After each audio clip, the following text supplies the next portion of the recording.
ఝాన్సీ అయితే స్వరతో ఇలా అంటూ ఉంటుంది. గుర్తుపెట్టుకో, ఎలాగైనా సరే అభిని నా సొంతం చేసుకుంటాను, అభిని నీకు దూరం చేస్తాను అని చెప్పి ఝాన్సీ స్వరతో అంటూ ఉంటుంది. అది విని స్వర అయితే నవ్వుతూ క్లాప్స్ కొడుతూ ఇలా అంటూ ఉంటుంది. ఏంటి, ఏం మాట్లాడుతున్నావు నువ్వు? నీకేమైనా పిచ్చి పట్టిందా? నువ్వు ఒక లాయర్వే అని నీకు గుర్తుందా లేదా? అభి నాకు ఎలా దూరం అవుతాడు చెప్పు? అభి సార్కి నాకు ఇంకా విడాకులు రాలేదు. అభి సార్ నేను ఇంకా భార్యాభర్తలం మాత్రమే. అలాంటిది నువ్వెలా నా నుంచి అభి సార్ని దూరం చేయగలవు?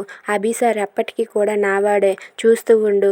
ఈ మధ్య అభి సార్ని నా వెనక వచ్చేలా చేస్తాను అని చెప్పి స్వర ఝాన్సీతో అంటూ ఉంటుంది. ఇక ఆ మాటలు విని ఝాన్సీ అయితే ఒక్కసారిగా షాక్ అయిపోయి అలా ఉండిపోతుంది. గుర్తుపెట్టుకో, అభి సార్ అలాగే బాబీ వాళ్ళిద్దరూ కూడా నా దగ్గరే ఉండేలా చేస్తాను, చూస్తూ ఉండు అని చెప్పి స్వర అంటూ ఉంటుంది. అది విని ఝాన్సీ ఒక్కసారిగా షాక్ అయిపోయి అలా ఉండిపోతుంది.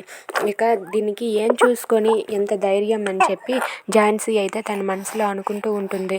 స్వర మాత్రం ఎలాగైనా సరే నువ్వు ఒక లాయర్ అని గుర్తుపెట్టుకో, నాకు అభి సార్కి ఇంకా విడాకులు రాలేదు, అభి సార్ని ఎలాగైనా సరే నేను నా సొంతం చేసుకుంటాను, అదే పనిలో ఉన్నాను అని స్వర అంటుంది. If you like this video please subscribe our channel.